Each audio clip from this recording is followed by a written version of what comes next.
இது மழை பிடிக்காத மனிதன் ஒரு கவிதையான தலைப்பு சசிசார் படமாக இருக்குன்னு வந்தால் ட்ரெய்லர் பார்த்தா மிஸ்கின் படமாக இருந்தது. ஒரு வேறு எதிர்பார்ப்பில் வந்தோம், வேறு மாதிரி இருக்குது. ரொம்ப அழகாக இருந்தது மில்டன் சார், ரொம்ப பியூட்டிஃபுல்லாக இருந்தது உங்களுடைய விஷுவல்ஸ். ஒரு நம்பிக்கையை தருது ட்ரெய்லர். இது வந்து இந்த படத்துக்கு விழாவுக்கு வர்றதுன்றது நான் இந்த விருந்தாளியெல்லாம் வரல, இது எல்லாமே என்னோடய ஓன் யூனிட் மாறுது. ஏன்னா அதில் வந்து இன்றைக்கி கமல்புரா சார் வர முடியல, பிரதீப் வந்திருக்காரு. ஸோ இவங்க எல்லாருமே வந்து இந்த சினிமாவுக்குள்ளே வந்து நிறைய அவங்கள கான்ட்ரிபியூட் பண்ணி நிறையா லாப நஷ்டங்களை சந்தித்து கடைசியாக நிறையா நஷ்டங்களை சந்தித்து இந்த சினிமா நமக்கு கொடுக்கும், இந்த சினிமா கொடுக்கும் நம்பிக்கையோட நிறைய வேறு வேறு தொழில் இருந்தாலும் அதெல்லாம் விட்டுட்டு இந்த சினிமாவுக்குள்ளே இன்னும் நம்பிக்கையோடு இருக்கிறவங்க அவங்க அந்த மாதிரி 4 பேர் இருக்கிறது தான் எங்களுக்கு சப்போர்ட்டிவாக இருக்குது. அது மாதிரி தான் நான் இவங்களுக்கெல்லாம் வந்து நன்றி கடன் பட்டிருக்கேன் நிறையா இருக்குது. அதனால் இந்த இடத்துக்கு வர வேண்டியது என்பது ஒரு கடமை. கமல் சார் வர முடியல, அவருடைய தந்தையார் உடல்நிலை சரியானால. ஸோ இன்றைக்கி என்னென்னா சார், அது என்னென்னா இந்த விழாவில் வந்து சில விஷயங்கள் சொல்லணும்னு நினச்சேன் நான் வந்தோன்னே. ஏன்னா அது வந்து சமீபத்தில் ஓடுற படங்கள் நம்பிக்கையாக இருக்குது, தெலுங்கில் ஓடுற படம் நம்பிக்கையாக இருக்குது. அந்த ஓடின படங்கள் அதுக்கப்புறம் என்ன ஆகுது அப்படின்னு பார்த்தீங்கன்னா, பழைய சினாரியா மாதிரி ரொம்ப மோசமான ஒரு நிலைமைக்கு தமிழ் சினிமா போய்கிட்டு இருக்கு. முன்னாடி வந்து தமிழ்நாடு சினிமாவில் ஒரு படம் 20 கோடி ரூபா தமிழ்நாடு தியேட்டரிக்கல் கலெக்ட் பண்ணிச்சுன்னா அது 20 கோடி ரூபாய் டிஜிட்டல் விற்கும். இன்னைக்கு 20 கோடி ரூபா கலெக்ட் பண்ண படம் வந்து 3 கோடி ரூபாய் டிஜிட்டல் விற்கிது. ஸோ என்ன மாதிரி ரேஷியோவில் இந்த பிஸ்னஸ் ஃபாலோ ஆகிருக்குன்றதே எங்களால் வந்து இமேஜினே பண்ண முடியல. இது வந்து மீடியா நண்பர்கள் வந்து இது ஒரு சரியான கோணத்தில் தமிழ் சினிமாவோட நிலைமையை கொஞ்சம் புரிஞ்சுக்கணும்னு இந்த இடத்துல நான் சொல்ல விரும்புகிறேன். தெலுங்கில் ஒரு படம் சின்ன படம் ஹிட் ஆச்சுன்னா 60 கோடி ஷேருங்கிறாங்க, 100 கோடி ஷேருங்கிறாங்க. பெரிய படம் வந்துச்சுன்னா 200 பண்ணுச்சு, 300 பண்ணுச்சு, 600 பண்ணுச்சு. இதையெல்லாம் தமிழ்நாட்டில் சாத்தியமே இல்லை. ஏன்னா தேட்டருக்குள்ள உள்ளே வரக்கூடிய ஆடியன்ஸை நம்ம முற்றிலுமாக இழந்து விட்டோம். ஏதோ ஒரு படம் ஓடுதுன்னா அந்த படம் கூட 40 ரூபா பண்ண வேண்டிய படம் 20 ரூபா பண்ணியிருக்கு. அதுதான் உண்மை. இன்றைக்கி ஒரு கர்டன் பண்ணிடுச்சு, மகாராஜா பண்ணிடுச்சுன்னு பேசிட்டு இருக்கணும். அந்த படம்லாம் இதை விட டபுள் பண்ண வேண்டிய படங்கள், அதே படங்கள் இந்த இந்த தரம் இந்த வெற்றி ஆந்திராவாக இருந்துச்சுன்னா இது வந்து அதோடைய கலெக்ஷன் 40-50 கோடி. நம்ம 20 கோடி பண்ணிட்டு அதுலேயும் சந்தோஷமாயிட்டு 20 கோடி பண்ணிடுச்சு, நிறையா பண்ணிடுச்சுன்னு சொல்லிட்டுருக்கோம். அது 20 கோடி அல்ல, அதோட படத்தோட விலை 40 கோடி அது. ஸோ அந்த மாதிரி வந்து இன்றைக்கி வந்து ஒரு பெரிய படங்கள் வந்து ஆந்திராவில் பண்ணுது, எல்லாமே பண்ணுதுன்னா அங்கே வந்து தேட்டருக்குள்ளே வர்ற ஆடியன்ஸுக்கு இன்னும் அந்த ஆசை இருக்குது, உள்ளே வந்துட்டுருக்காங்க, அதுக்கான ரெஸ்பான்ஸ் எல்லாமே வந்துட்டுருக்கு. இங்கே நம்ம ரொம்ப ஆடியன்ஸ் இழந்து போய் தவிக்கிறோம். ப்ரொடியூசர்ஸ் வந்து எவ்வளோ தூரம் லாஸ் ஆகுறாங்களோ அது வந்து உங்களுக்கு வந்து தலைமறை அங்கே பிரச்சனை வந்துச்சுன்னா உடம்பு பூரா பரவும். அதை வந்து நம்ம ரைட் சென்ஸில் எல்லோரும் புரிஞ்சுக்கணும். இன்றைக்கி தயாரிப்பாளன்ற ஒரு தலை உருண்டுருச்சுன்னு சொன்னால் அதுக்கப்புறம் மீதி இருக்கிற பாடியில் இருக்கிற எல்லாம் ஸ்பேர் பிரெயின் டெட் ஆனதுக்கப்புறம் எல்லாம் வேஸ்ட்டு. அந்த சூழ்நிலைக்கு தான் தயாரிப்பாளர்கள்லாம் போய்கிட்டு இருக்காங்க. அதனால் வந்து என்னுடைய வேண்டுகோள்லாம் என்னென்னா, மீடியா நண்பர்கள் முழுக்காக இந்த விமர்சனங்களில் கொஞ்சம் தயவு செஞ்சு கொஞ்சம் நம்ம ஒரு பொறுப்புணர்வோடு நடந்துக்கணும்னு நினைக்கிறேன். நீங்கள் பக்கத்து வீட்டுக்கு தீ வைக்கத்தான் நினச்சிட்டு ஜாலியாக சிரிச்சுட்டு வைக்கிறாங்க. அந்த தீ உங்கள் வீட்டுக்கு பரவுறதுக்கு ரொம்ப நாள் ஆகாது.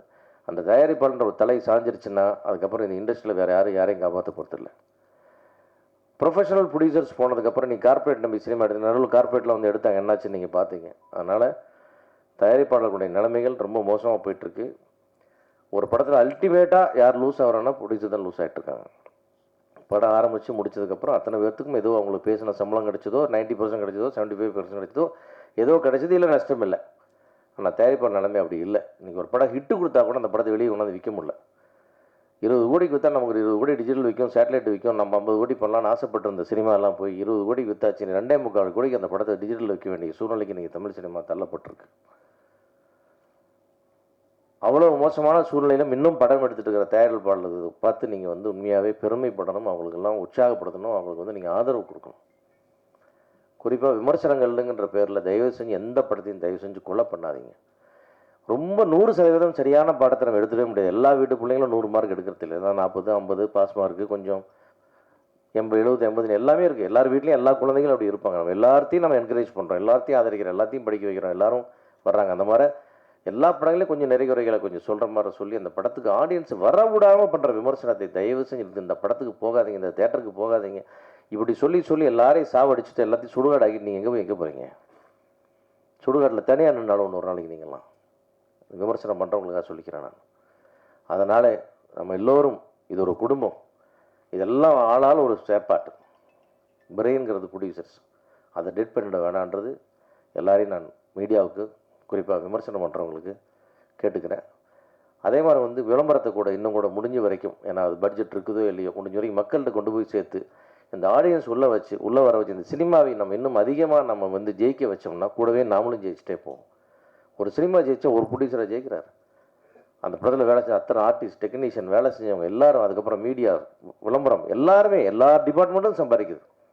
ஒரு படம் தோற்று போனாலும் ஒன்றும் ப்ரொடியூசர் மட்டும் வெளியே போய்ட்றாங்க. ஸோ இது என்னுடைய வேண்டுகோளாக, இது ஒரு விமர்சனமாக எடுத்துக்காமல் இது ஒரு வேண்டுகோளாக எடுத்துகிட்டு மீடியா நண்பர்கள் ஒத்துழைக்கணுன்றது என்னுடைய முதல் வேண்டுகோள். இதில் இரண்டாவதாக, இந்த படத்தில் வந்து விஜய் மில்டன் சார் ஒரு அற்புதமான டெக்னீஷியன். அவர் வந்து அவரை பற்றி நம்ம ஒன்றும் அறிமுகமே சொல்ல வேண்டியதில்லை. அப்படி ஒரு அற்புதமான டெக்னீஷியன். அவருடைய முழு திறமையும் இதில் காட்டியிருப்பான்னு நான் நம்புகிறேன். ஏன்னா இதில் வந்து விஜய் மில்டன் வந்து ஜெயிக்கணும், அவருடைய திறமைகளை வெளிப்படணும். அவருடைய திறமை டைரக்டராக தான் இனிமேல் அவர் வந்து அவருடைய ப்ரூவ் பண்ணணும். அவருடைய வெற்றிக்கு என்னுடைய வாழ்த்துக்கள். இந்த படத்தில் எல்லா டெக்னீஷியன்ஸ் நிறைய வேலை பார்த்தாங்க, எல்லாருடைய வாழ்த்துக்கள். இப்போ வந்து விஜயானந்தி சாருக்கு வந்து, நான் அவர் வந்து மழை பிடிக்காத மனிதன் இல்லை, அது வந்து ஒரு தலைக்கணம் பிடிக்காத மனிதன், முதல்ல கர்வம் பிடிக்காத மனிதன், பேராசை பிடிக்காத மனிதன், எல்லாம் நல்ல மனிதன். ஆனாலும் அவருக்கு இன்னும் அவருடைய உழைப்புக்கேற்ற, அவருடைய மனசுக்கேற்ற வெற்றிகள் இன்னும் அவர் வந்து ரீச் பண்ணாமல் இருக்கிறது ஒரு மிகப்பெரிய ஒரு வருத்தமாக இருக்குது. இந்த படத்தில் அது தீரணும் அப்படின்னு சொல்லி கடவுளை வேண்டிக்கிறேன். மொத்த மீடியாவே வேண்டிக்கிறேன், உங்களையே கடவுள்மா நினச்சி நான் வேண்டிக்கிறேன். இதை நீங்கள் எல்லோரும் சப்போர்ட் பண்ணோம். ஏன்னா அந்த மாதிரி டெடிக்கேட்டடாக வேலை செய்கிற ஒரு ஹீரோ, ரொம்ப ரீசனபுளாக எல்லாத்துலேயும் நடந்துக்கிற ஒரு ஹீரோ, 24 மணி நேரம் வேலை செய்ய தயாராகிற ஹீரோ, ஒரு ஷூட்டிங் ஸ்பாட்லேருந்து அப்படியே கிளம்பி ஓடி வந்து ஸ்டேஜில் நிற்கிற ஹீரோ, என்ன கொடுத்தாலும் அதை வாங்கிட்டு திருப்தியாக வேலை செய்கிற ஹீரோ, ஷூட்டிங் ஸ்பாட்டில் எந்த தொந்தரவும் பண்ணாத ஒரு ஹீரோ. இது எத்தனை படத்தில், எத்தனை இடத்துல, எந்த இண்டஸ்ட்ரியில் எவ்வளோ பேர் இருக்காங்க, அந்த மாதிரி விரல் விட்டு எண்ணிடலாம். அப்படி ஒருத்தருக்கு நிறைய வெற்றிகள் வரணும், அவர் நிறைய ஜெயிக்கணும், அவருடைய வலியும் வேதனையும் குறையணும் எல்லா இடத்துலையும். அது வந்து அவர் ஒன்றும் பேராசை பிடித்தமானவரோ லக்ஸுரி லைஃப் வாழ்கிறவர்களோ கிடையாது. ரொம்ப மிக மிக எளிமையான வாழ்க்கையுடைய ஒரு சாதாரண ஒரு மிடில் கிளாஸ் மேன் அவர். அவருக்கு என்ன இருந்தாலும் இல்லாட்டி இன்னும் 1000 கோடி சம்பாதிச்சாலும் அப்படியே தான் அவரோட லைஃப் ஸ்டைல் இருக்கும். அதில் வந்து அவர் எதையுமே மாற்றிட்டு போகிறதில்லை. அப்படிப்பட்ட ஒரு மனிதர் ஜெயிக்கணுன்றது என்னுடைய தனிப்பட்ட என்னுடைய பிரார்த்தனை. அது வந்து ஒரு வகையில் இண்டஸ்ட்ரிக்கும் நல்லது, தமிழ் சினிமாவுக்கும் நல்லது. இது வந்து முக்கியமாக இதை சொல்லணும்னு நினச்சேன் நான். அந்த வகையில் இந்த படம் வந்து ஒரு வெற்றி படமாக அமையணும், நிச்சயமாக வசூல் ரீதியாக நல்ல படமாக அமையணும். இதுவும் கூட பார்த்தீங்கன்னா எல்லா இடத்துலையும் ரொம்ப ரிஸ்க் எடுத்து தான் இந்த படம் முழுக்க தயாரிப்பாளர்களுடைய 100% ரிஸ்கில் தான் இந்த படம் ரிலீஸ் ஆகுது. இந்த படத்தினுடைய வெற்றி தோல்வி முழுமையாக அவங்களை பாதிக்கும். வெற்றிக்கு வந்து எல்லாரும் 1000 சொந்தங்கள் வந்து நிற்பாங்க, எல்லாரும் நிற்பாங்க. ஆனால் தோல்வியே அடையக்கூடாது, பெரிய வெற்றி அடையணும், இதை நிறையா சம்பாதிக்கணுன்றது என்னுடைய ஆசை, என்னுடைய வாழ்த்துக்கள். அதுக்கு முக்கியமாக நான் வந்து இந்த திருப்பி சொல்கிறேன், இந்த மீடியாவுக்கு தயவு செஞ்சு கோஆப்ரேட் பண்ணுங்கள். இது வந்து ஒரு ஈகோவாக எடுத்துகிட்டு நீ என்ன சொல்கிறது, நான் என்ன கேட்குறது, நீ எப்படி விமர்சனம் பண்ணுறவங்கள கேட்கலாம், அப்படிலாம் தயவு செஞ்சு பேசாமல், நான் வந்து இது வரைக்கும் வன்மையாக கண்டித்த நான் விமர்சனங்கள் வரைக்கும் எல்லாத்துக்கும் நான் சொல்லிடுறேன். அதையெல்லாம் மறந்துட்டு இந்த சினிமாவை காப்பாற்றலாம், கொஞ்சம் எல்லாரையும் காப்பாற்றலாம், இந்த சினிமா நல்லா ஓட்டும், தமிழ் சினிமாவுக்கு தேட்டர் ஆடியன்ஸ் வர வைங்க. ஆடியன்ஸுக்கு தேட்டருக்கு வர தான் நம்ம எல்லோரும் பிழைக்க முடியும். வராத தேட்டர் பக்கம் வராது, இந்த படத்துக்கு வராது அப்படின்லாம் சொல்லாத நிறுத்திட்டு நல்ல தரமான விமர்சனங்களை தருமாறு உங்களை எல்லாம் பணிவன்போடு மன்றாடி கேட்டுக்கொண்டு இந்த படம் வெற்றியடைய இறைவனை வேண்டி வாழ்த்துக்கிறேன். நன்றி.